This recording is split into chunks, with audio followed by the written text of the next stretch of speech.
Assalamualaikum warahmatullahi wabarakatuh. Sobat Jazirah, rahimakumullah.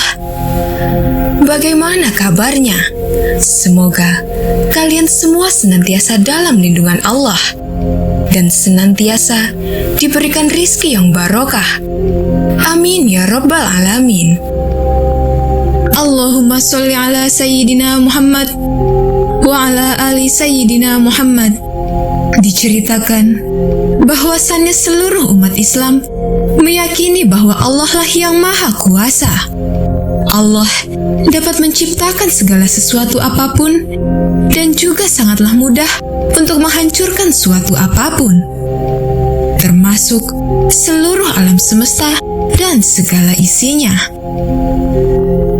Disebutkan ada beberapa tanda-tanda kiamat atau hari akhir yang disebutkan di dalam Al-Quran, dan salah satunya yaitu kemunculan Dajjal. Seperti yang diriwayatkan oleh baginda Nabi Muhammad SAW, Dajjal diketahui akan menyebarkan fitnah yang dahsyat di muka bumi. Dalam hadis riwayat Muslim, Rasulullah bersabda, "Tidak ada satupun makhluk sejak Nabi Adam diciptakan hingga terjadinya kiamat yang fitnahnya lebih besar dari Dajjal." Dijelaskan dalam sebuah hadis yang sahih, kelak di akhir zaman, para pengikut Dajjal kebanyakan dari kaum wanita, terutama seorang yang senantiasa bermaksiat dan melanggar perintah agama. Kebanyakan pengikut Dajjal adalah orang Yahudi dan kaum wanita. Hadis riwayat Ahmad. Adapun wanita yang akan menjadi pengikut Dajjal di akhir zaman, yakni memiliki beberapa tanda dan ciri. Lantas, apa sajakah cirinya? Yang pertama adalah tabaruj dan suka pamer. Tabaruj ialah sekelompok wanita yang suka memamerkan atau melihatkan perhiasan yang ia miliki, bukan untuk mensyukuri nikmat Allah, tapi untuk memamerkannya dengan bangga hati. Mereka suka dan terlena dengan dunia dan bersenang-senang karena dorongan hawa nafsu dunia yang besar dan berpaling dari akhirat. Kedua, berpakaian tapi telanjang, yaitu wanita yang berpakaian ketat serta membentuk dan menonjolkan lekuk tubuh mereka, mengenakan bahan pakaian yang tipis dan transparan, serta pakaian yang tidak menutup auratnya dengan baik. Sementara wanita dalam Islam diwajibkan untuk menutup auratnya.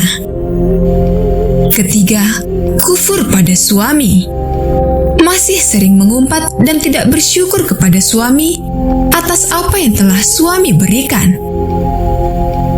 Padahal kewajiban wanita setelah menikah yaitu harus taat dan patuh pada suami, memperlakukan suami dengan baik dan menjaga kehormatan suami.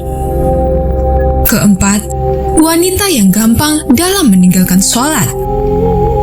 Wanita yang sering meninggalkan sholat dan meremehkan seruan azan, maka termasuk pada pengikut Dajjal sebagai penghuni neraka.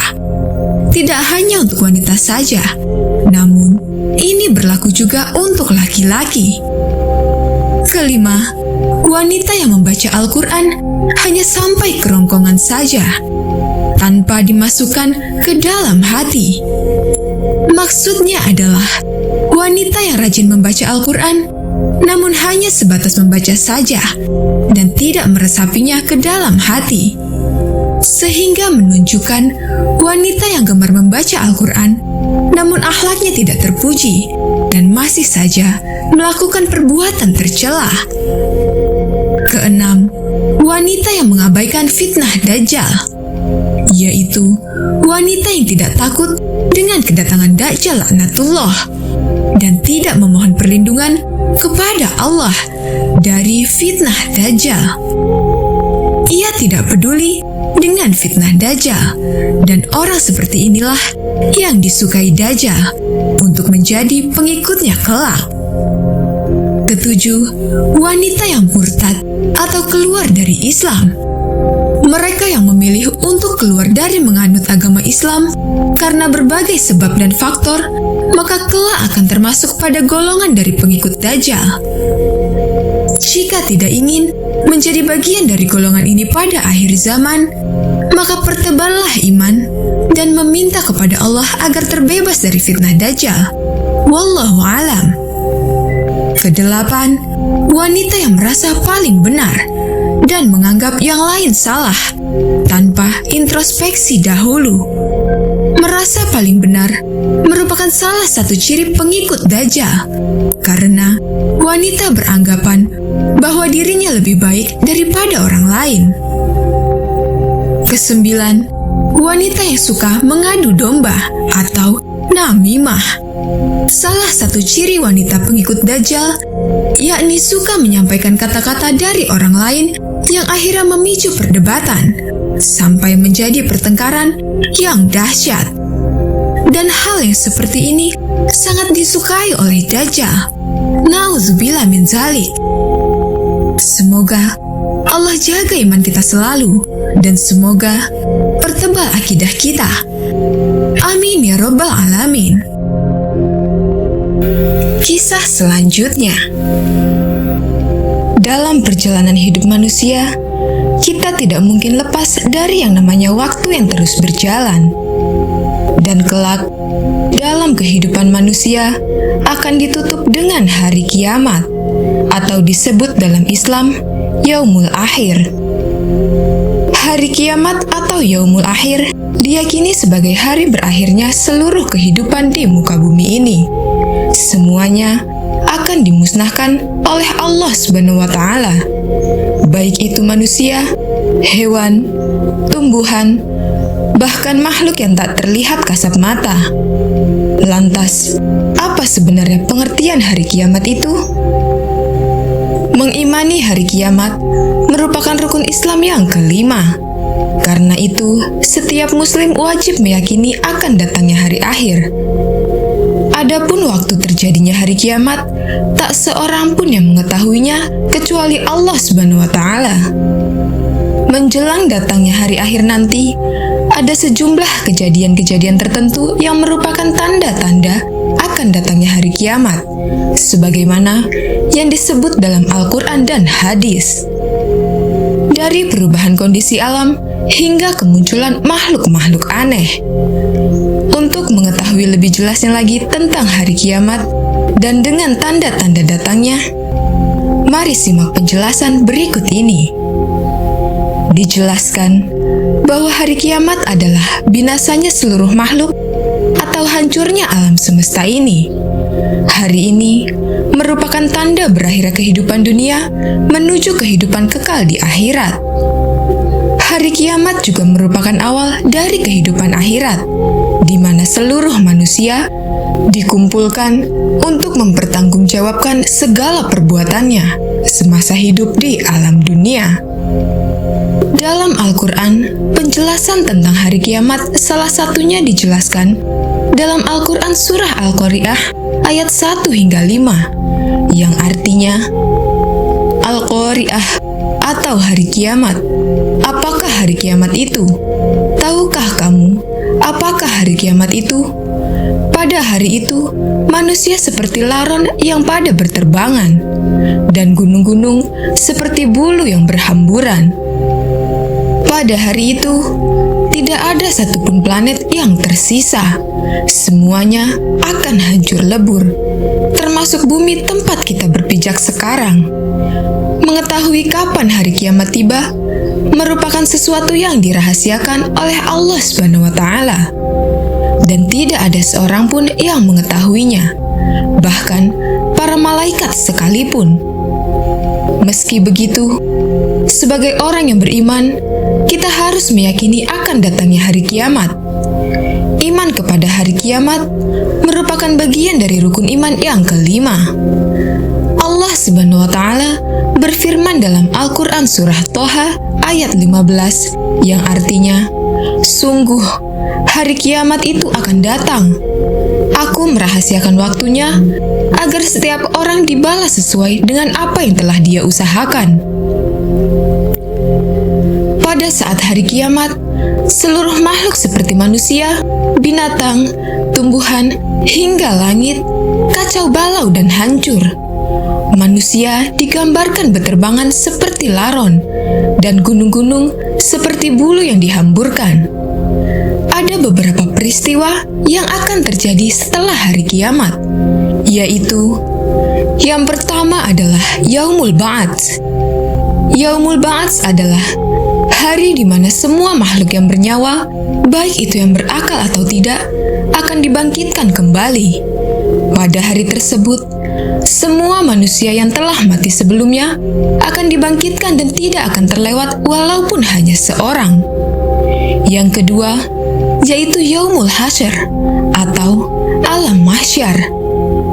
Hasyr atau mahsyar ialah suatu tempat di akhirat yang sangat luas dan tak ada ujungnya. Pada hari itu, semua manusia dikumpulkan dan diadili oleh Allah Subhanahu wa Ta'ala dengan seadil-adilnya. Dan yang ketiga yaitu Yaumul Hisab. Yaumul Hisab adalah hari di mana dihitungnya semua amal perbuatan, baik maupun buruk manusia selama hidup di dunia. Pada hari itu, semua manusia tidak akan bisa mengelak dan berbohong dari segala amal perbuatannya, karena semua anggota badannya akan dikunci, kecuali tangan dan kaki yang menjadi saksi atas segala perbuatannya di dunia. Yang keempat yaitu mizan. Mizan adalah timbangan amal. Maksudnya, setiap amal manusia akan ditimbang agar diketahui secara yakin dan pasti tentang amal baik dan amal buruknya. Dan yang kelima adalah surga dan neraka. Surga adalah suatu tempat segala kenikmatan yang hakiki yang disediakan oleh Allah Subhanahu wa Ta'ala, khusus untuk orang-orang yang beriman dan beramal soleh. Suatu kenikmatan, keindahan, dan kemegahannya sulit digambarkan karena belum pernah dilihat oleh mata atau didengar oleh telinga. Adapun neraka merupakan sebuah tempat terakhir yang durhaka semasa di dunia dan paling berat disediakan bagi orang-orang kafir, musyrik, fasik, ingkar, dan durhaka kepada Allah Subhanahu wa Ta'ala. Mereka akan kekal abadi di dalamnya dengan penuh kesengsaraan dan azab yang sangat dahsyat.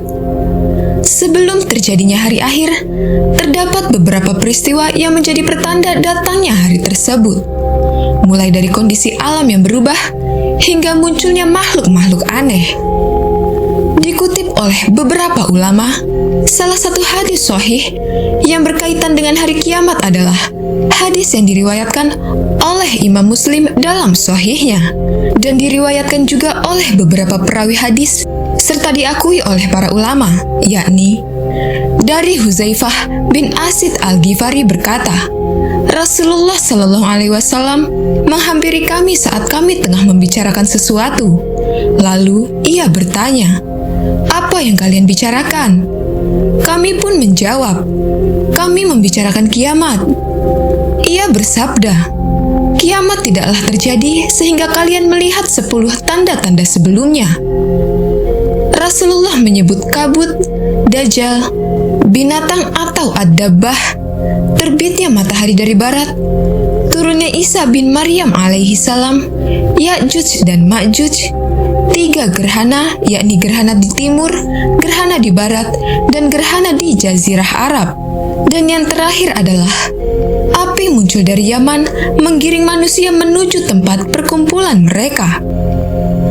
Pada hadis tersebut ada 10 tanda kiamat yang disebutkan, yakni pertama, munculnya kabut atau dukhon, sebagaimana pada firman Allah dalam surah Ad-Dukhan ayat 10 hingga 11 yang artinya, "Maka tunggulah hari ketika langit membawa dukhon atau kabut yang nyata, yang meliputi manusia.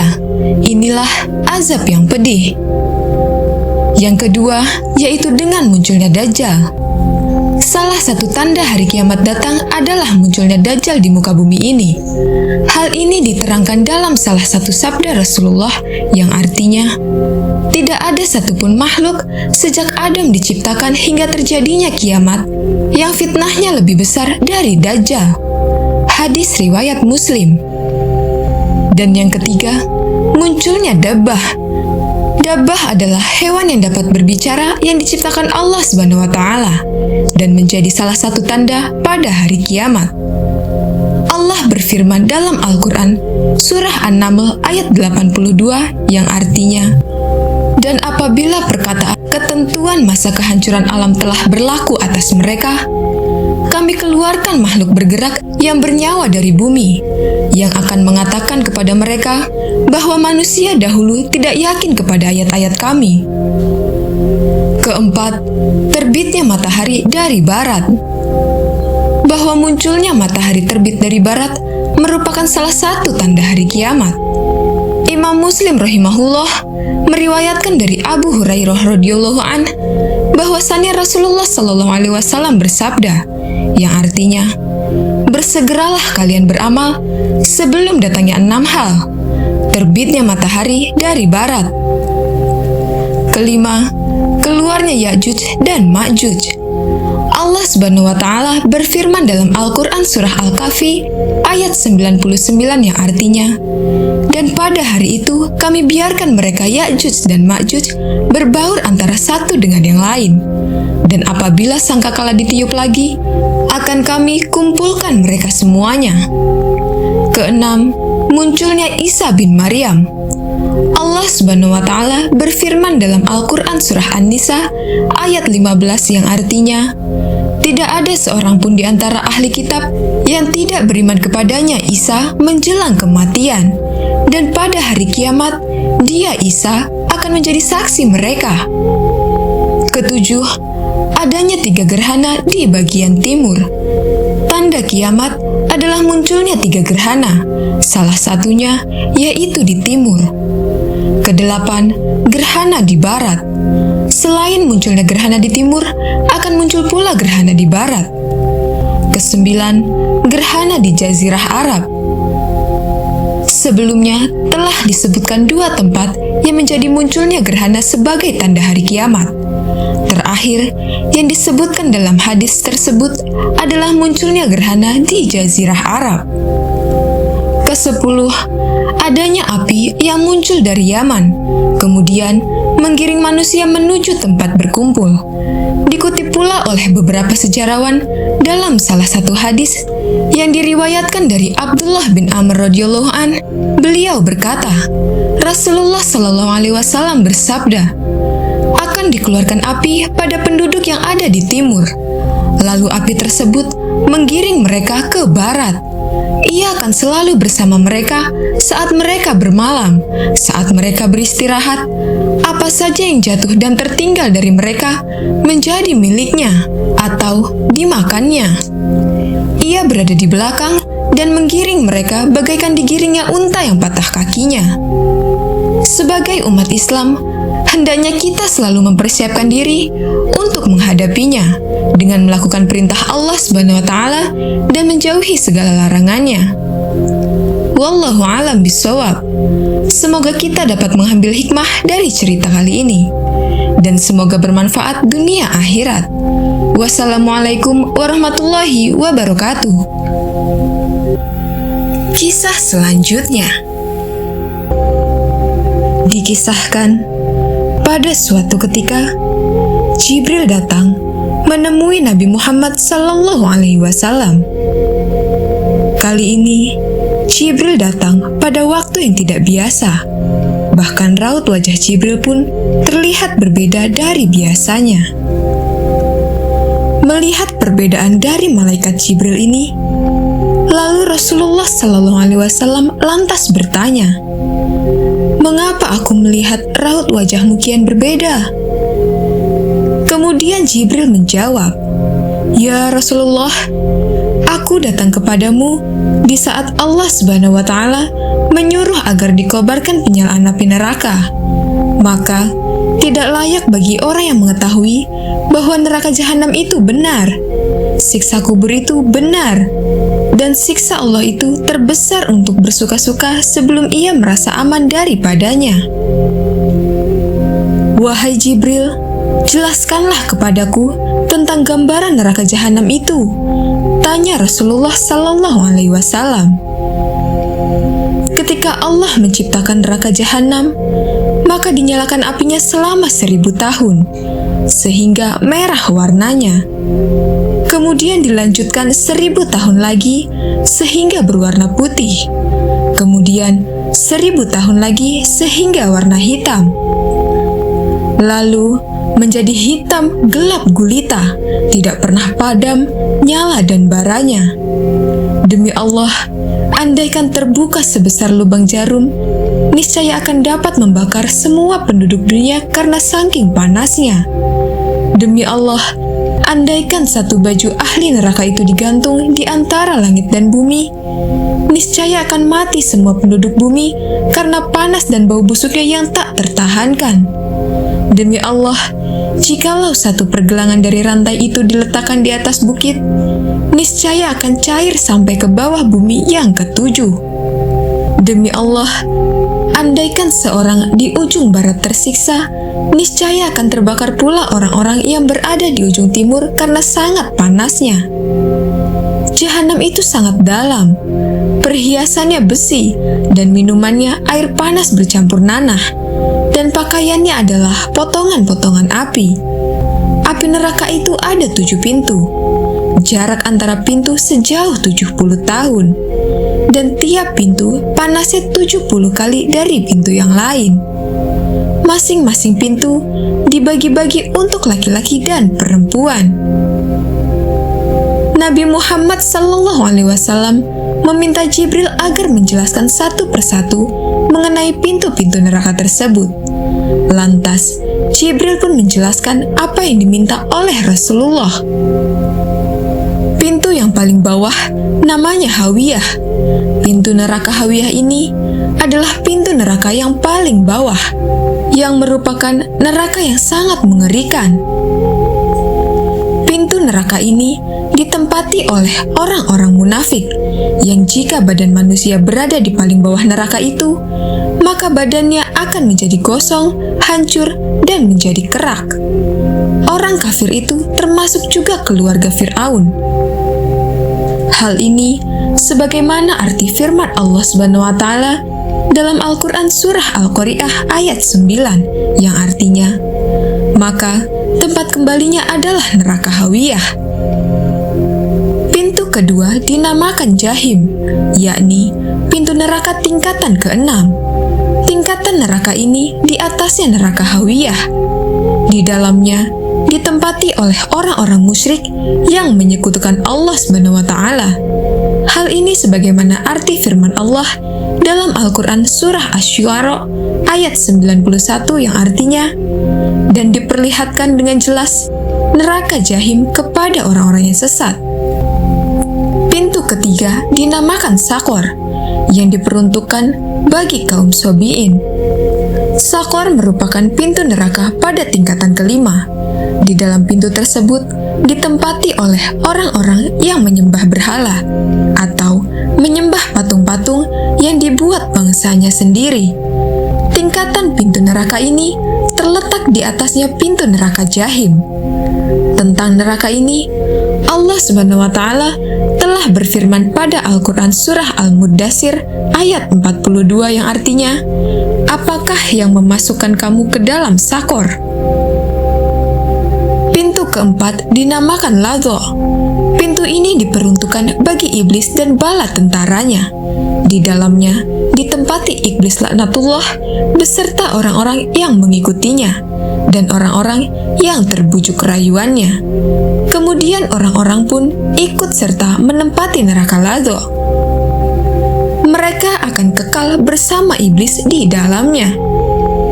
Tingkatan pintu neraka Ladho ini di atasnya pintu neraka Sakor. Dalam hal ini, Allah Subhanahu wa Ta'ala telah berfirman dalam Al-Quran Surah Al-Ma'arij ayat 15, yang artinya, sekali-kali tidak dapat, sesungguhnya neraka itu adalah api yang bergejolak. kelima dinamakan Hutomah, artinya menghancurkan hingga berkeping-keping. Hutomah diperuntukkan bagi kaum Yahudi. Pintu neraka Hutomah ini tingkatannya di atas pintu neraka Lazo yang dihuni para iblis. Tentang neraka Hutomah ini, Allah Subhanahu wa Ta'ala telah berfirman dalam Al-Quran surah Al-Humazah ayat 5 sampai dengan 6 yang artinya, "Dan tahukah kamu apa Hutomah itu?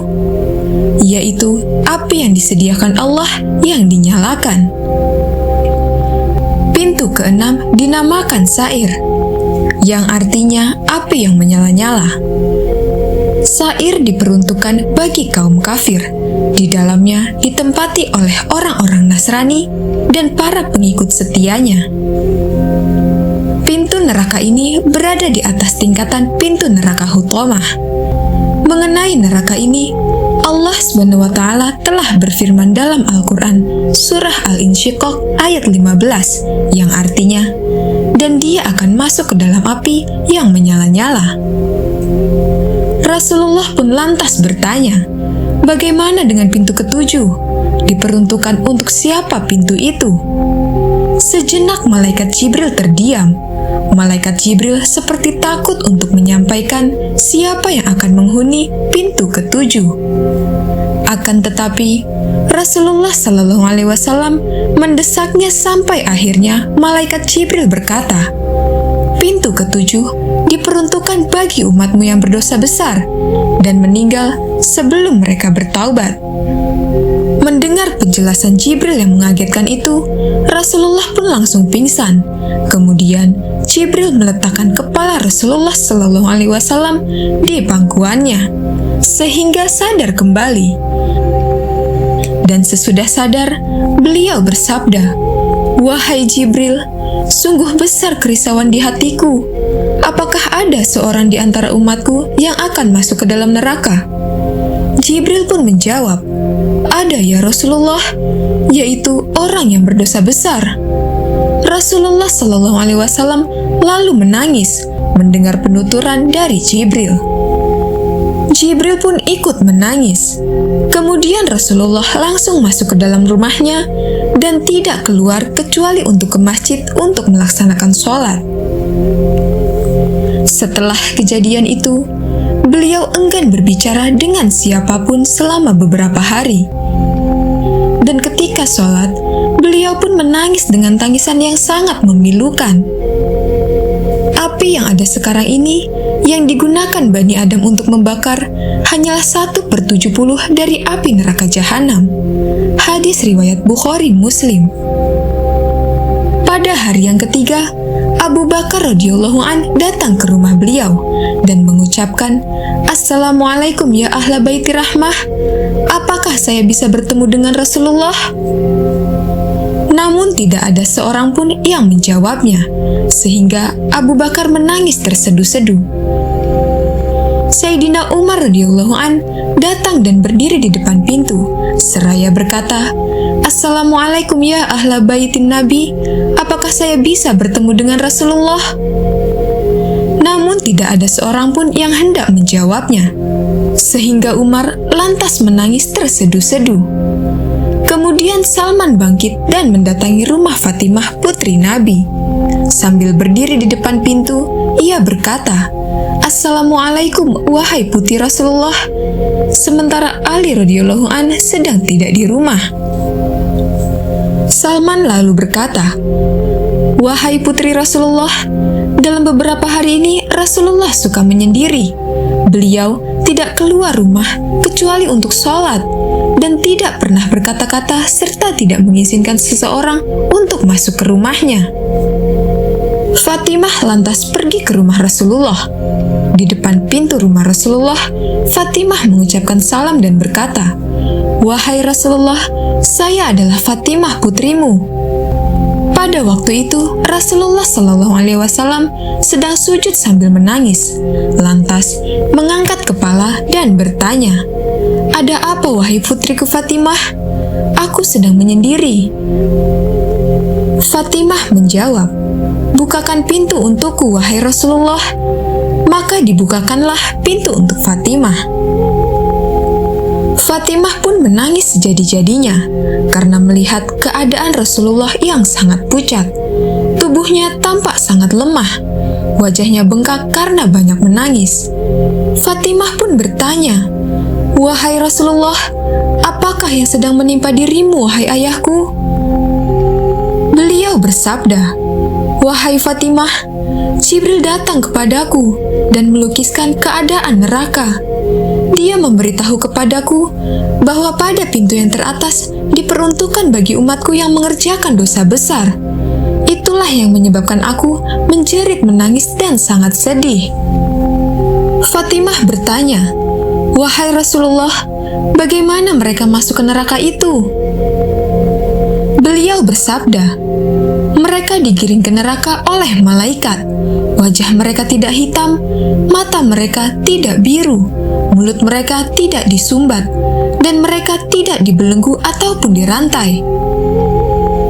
Fatimah lalu bertanya kembali, "Wahai Rasulullah, bagaimana sewaktu mereka digiring ke neraka oleh malaikat?" Beliau bersabda, "Laki-laki ditarik lewat jenggotnya, sedangkan perempuan dengan ditarik dari rambut ubun-ubunnya. Banyak di antara umatku yang masih muda, ketika ditarik jenggotnya untuk digiring ke neraka, ia berkata, 'Betapa sayang kemudaan dan ketampananku ini.' Banyak di antara umatku yang perempuan, ketika ditarik ke neraka, mereka berkata, 'Sungguh aku sangat malu semalu-malunya.' Ketika malaikat yang menarik umatku itu sampai ke neraka dan bertemu dengan Malik, Malik bertanya kepada malaikat yang menarik umatku itu, 'Siapakah mereka? Aku tidak pernah melihat orang-orang yang tersiksa seperti mereka. Wajah mereka tidak hitam, mata mereka tidak biru, mulut mereka tidak disumbat, mereka tidak dibarengkan dengan golongan setan, dan mereka tidak dibelenggu atau diikat lehernya.' Malaikat itu menjawab, 'Kami diperintahkan untuk membawa mereka kepadamu dalam keadaan seperti itu.' Malik berkata kepada mereka, 'Wahai orang-orang yang celaka, siapakah sebenarnya kalian semua ini?' Dalam hadis yang lain disebutkan bahwa ketika mereka ditarik oleh malaikat, mereka selalu menyebut-nyebut nama nabinya, 'Wahai Muhammad, wahai Muhammad.' Ketika mereka melihat Malik, mereka lupa untuk menyebut nama Muhammad Sallallahu Alaihi Wasallam karena saking seramnya wajah malaikat Malik. Mereka menjawab, 'Kami adalah umat yang diturunkan Al-Quran kepada kami dan termasuk orang yang mengerjakan puasa pada bulan Ramadan.' Malik berkata, 'Al-Quran hanya diturunkan untuk umat Muhammad Sallallahu Alaihi Wasallam.' Ketika mendengar nama Muhammad, mereka pun berteriak seraya berkata, 'Kami termasuk umat Muhammad Sallallahu Alaihi Wasallam.'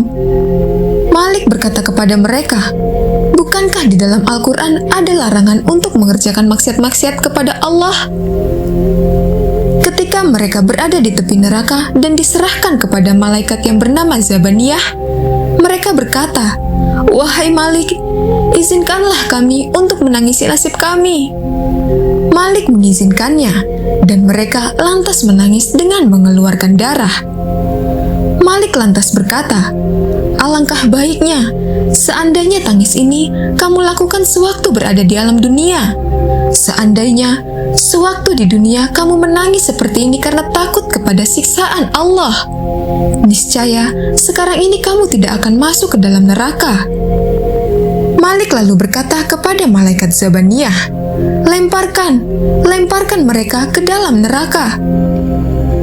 Ketika mereka dilempar ke dalam neraka, mereka berseru secara serempak mengucap kalimat, 'La ilaha illallah,' sehingga api neraka langsung menjadi padam.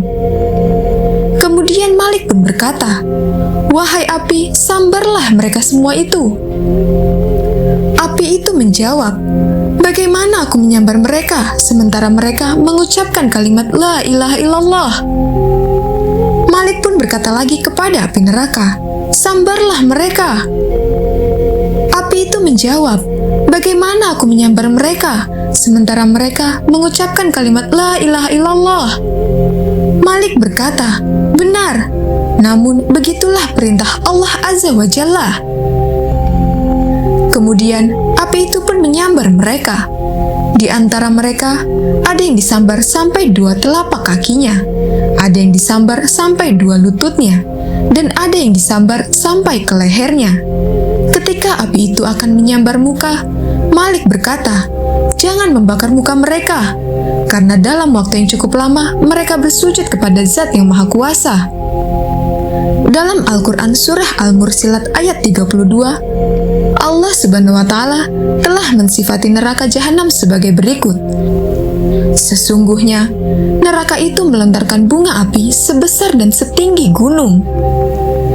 Dan dalam Al-Quran Surah Al-Hijr ayat 43, yang artinya, dan sesungguhnya, jahanam itu benar-benar tempat yang telah diancamkan kepada mereka pengikut-pengikut setan semuanya. Dalam hadis qudsi, bagaimana kamu bisa melakukan maksiat sedangkan kamu tak dapat bertahan dengan panasnya terik matahariku? Tahukah kamu bahwa neraka jahanamku itu mempunyai 7 tingkat, sedangkan di setiap tingkat mempunyai 70.000 daerah. Setiap daerah mempunyai 70.000 kampung. Setiap kampung mempunyai 70.000 rumah. Setiap rumah mempunyai 70.000 bilik. Setiap bilik mempunyai 70.000 kotak. Di setiap kotak mempunyai 70.000 batang pokok zarkum. Di bawah setiap pokok zarkum mempunyai 70.000 ekor ular. Di dalam mulut setiap ular yang panjangnya 70 hasta mengandung lautan racun yang hitam pekat. Juga di bawah setiap pokok zarkum mempunyai 70.000 rantai yang diseret oleh 70.000 malaikat. Wallahu a'lam bishawab. Semoga kita semua dapat memetik hikmah dalam cerita tersebut dan juga dapat kita jadikan pelajaran untuk kehidupan kita sehari-hari. Amin ya Rabbal Alamin. Wassalamualaikum warahmatullahi wabarakatuh.